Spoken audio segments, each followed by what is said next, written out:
Monbasa Mvita. Topic: Understanding spiritual warfare. I'm going to touch on a few issues about spiritual warfare. We all know spirits are entities without bodies.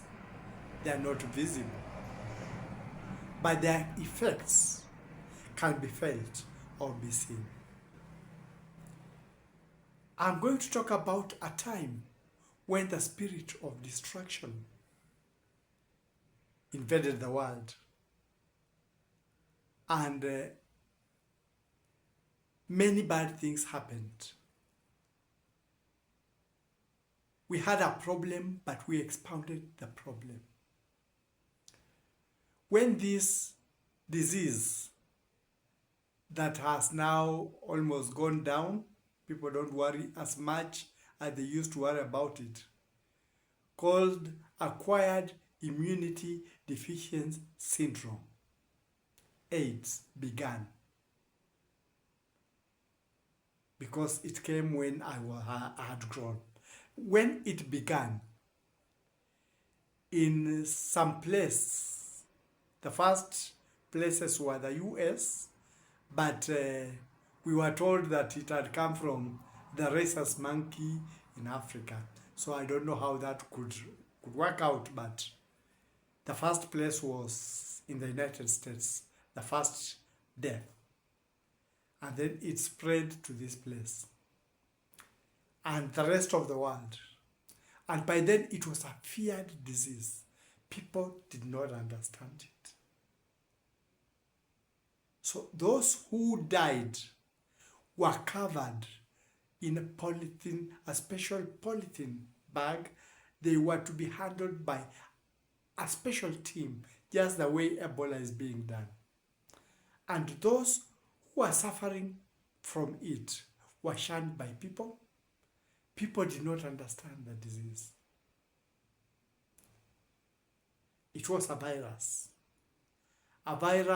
unknown, a virus that had suddenly struck, and a virus that had struck a sensitive, one of the most sensitive areas in the activities of human life. But I'm not talking about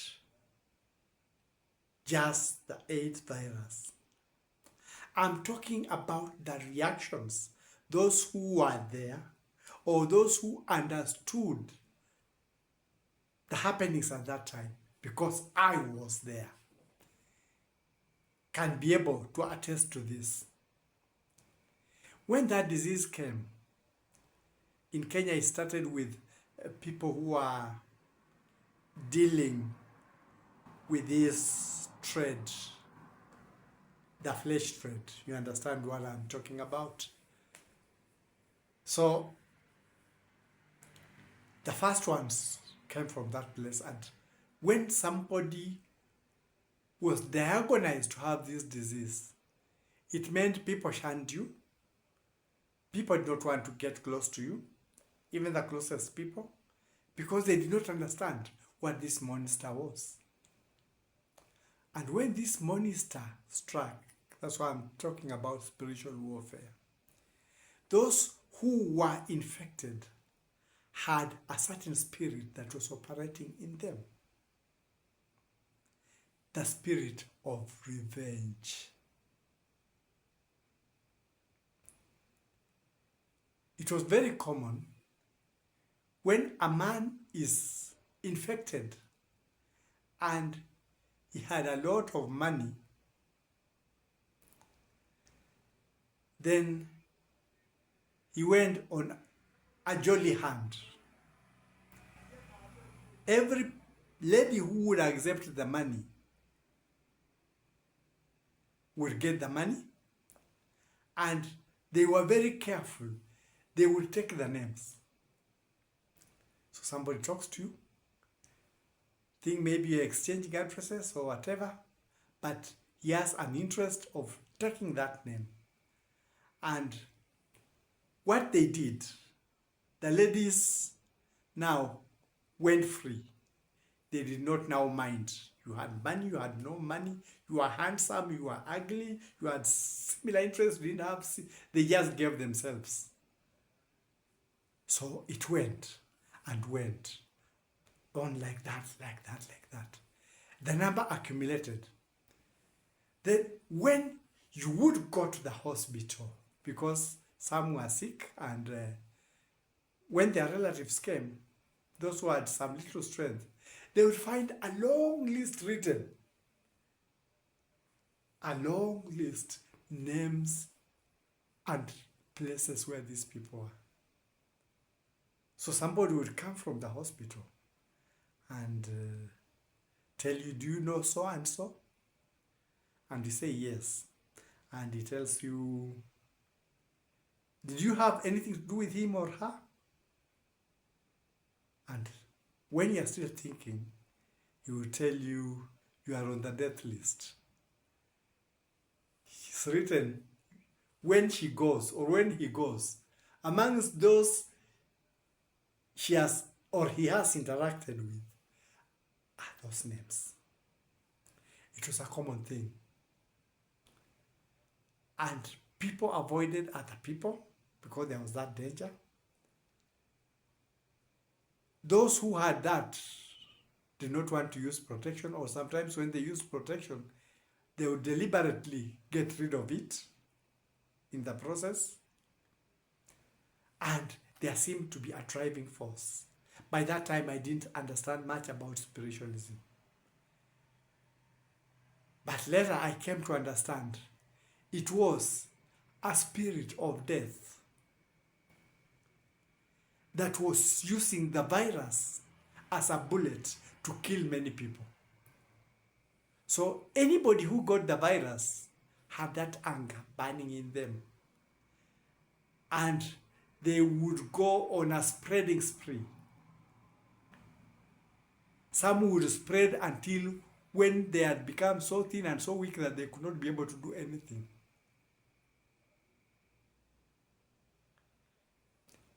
Later, we came to realize that that anger was not the normal anger. Because some spirits, when people are killed and they go in anger, they take a form of revenge, may follow certain channels. This was a channel where the evil spirit was acting as a gun, and the virus was the bullet, and it killed so many people. So many people died with acquired immunity syndrome. But that's not the only time that spirits have gone on revenge missions. We've had people who did not have a good childhood. We call it a psychotic behavior. But in most cases, when somebody is mistreated, mishandled, then the spirits that are within, that are malevolent, that left the living entities in a violent way, get a gap into doing their work. And this ends up in things like psychopaths. You've seen people who just kill for the fun of killing. They enjoy killing. Move secretly, kill that one, kill the other one, until the time when they are found. It is fun. It's not from inside them. It is the spirit that has entered them, that has made them go on a murdering spree. But very interesting, there are some psychopaths. We had a psychopath in Kenya who would kill women and children. Most of the victims. Was there a man victim? No, just young men, very young, children, but the largest number was women. And on tracing where he had got, he said he was initiated by a teacher, a female teacher. That means intercourse. Sometimes spirits are spread through intercourse. And when they take over, the more you kill, the more the spirits of those who have killed fill you. And they are always calling for another victim. So you get an addiction, just the way people get cigarette addiction, smoking, the way people get alcohol addiction. You've seen alcoholics. Before they take alcohol, they are in disarray. But once they have taken some, then they get back to normal again. So there are some people who now get in disarray, but once they have killed, they get normal for some time, and then the spirits call upon them. So now the spirit that was violated is using the individual as a weapon for more destruction, for more revenge missions, because of the violent way it went. This does not stop there only. There are those who are able to hypnotize. Sometimes hypnotism is mostly done with spirits. And if you are hypnotized and the malevolent spirits are put in you, then you get into a destructive behavior.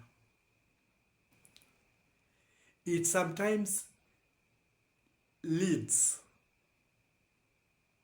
into addictions. There are some addictions you can't explain.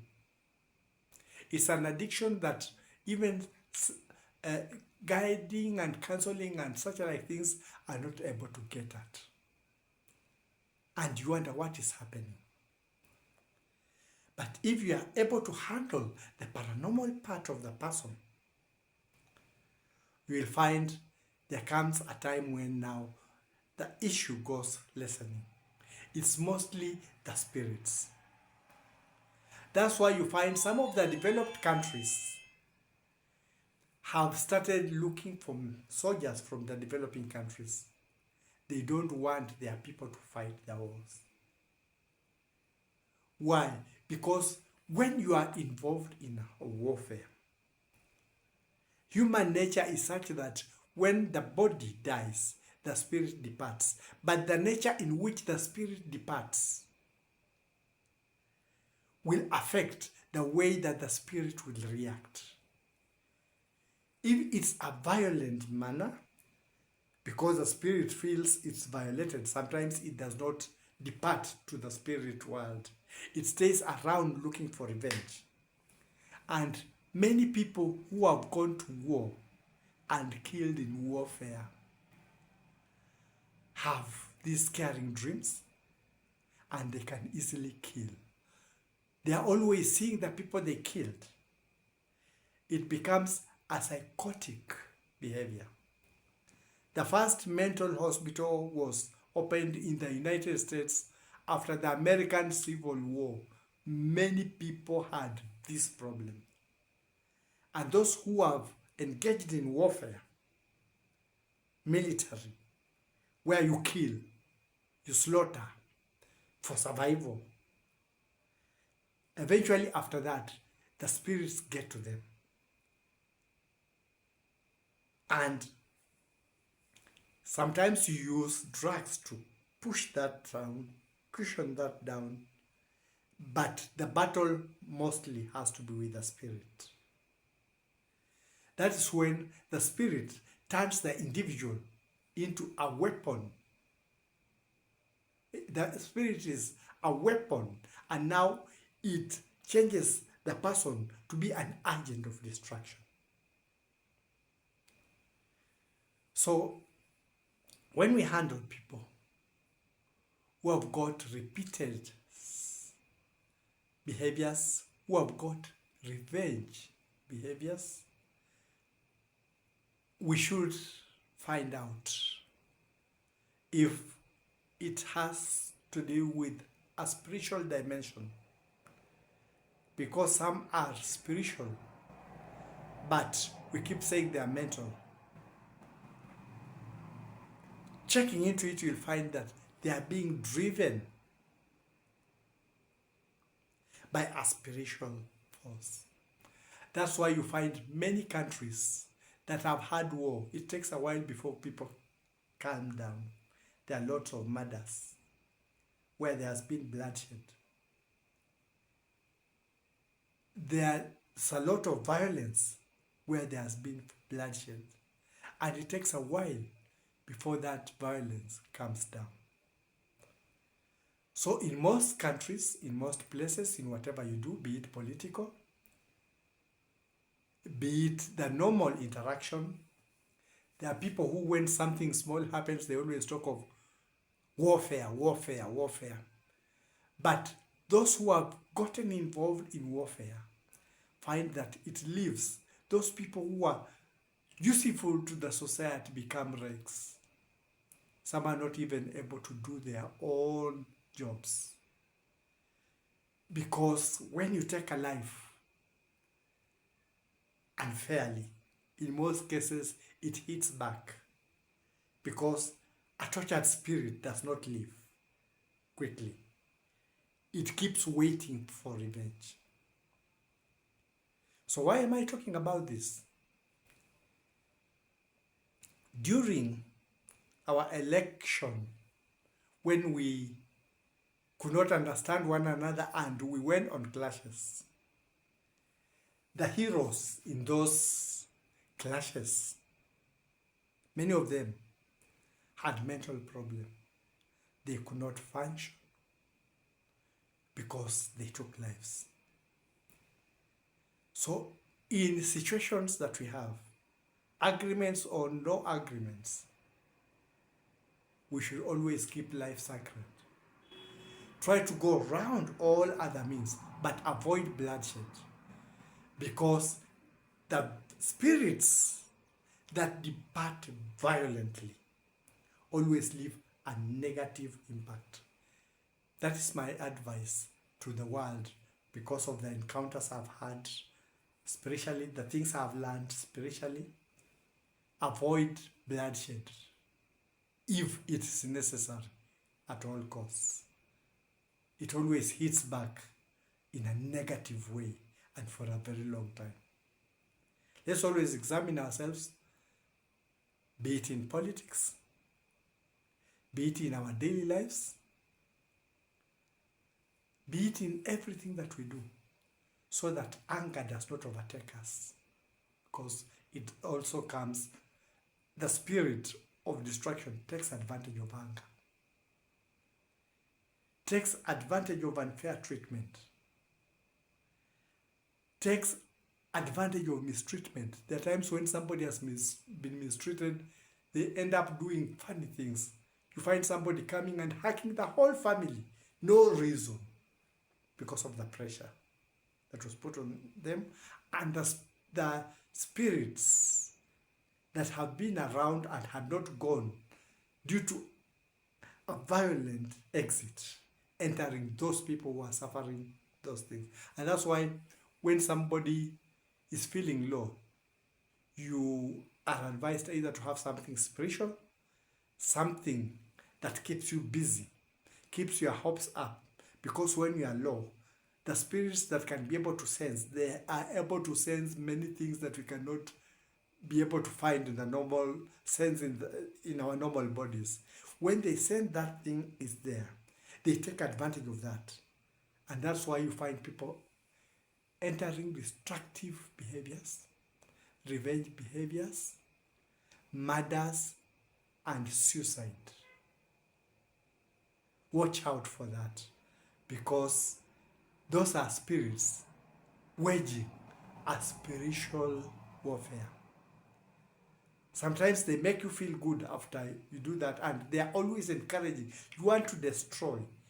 And when destruction begins, there is an enjoyment in destruction. Ask countries, people in countries like Rwanda or countries where there was a destruction of people. In the beginning, it starts like a game. And then now, it starts having its own force, its own driving ability. You now start enjoying killing, and you find others, like in some places in Congo where war has been. There are people who come and they don't take anything.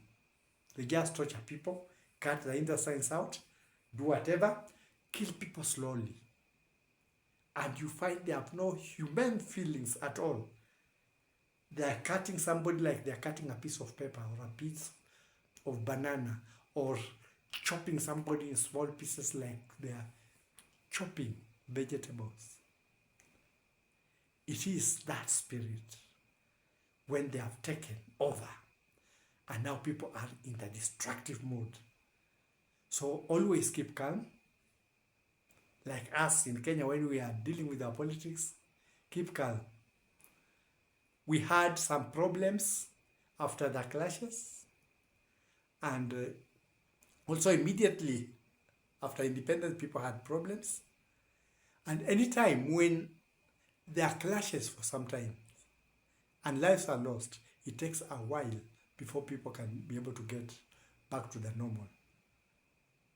There are killings here and there, destructive behavior all over, and things that one cannot be able to understand. But that is when the spirits have taken charge of our body. They are the gun, we are the bullet. So that's what I wanted to share with everybody now. That's my take for now.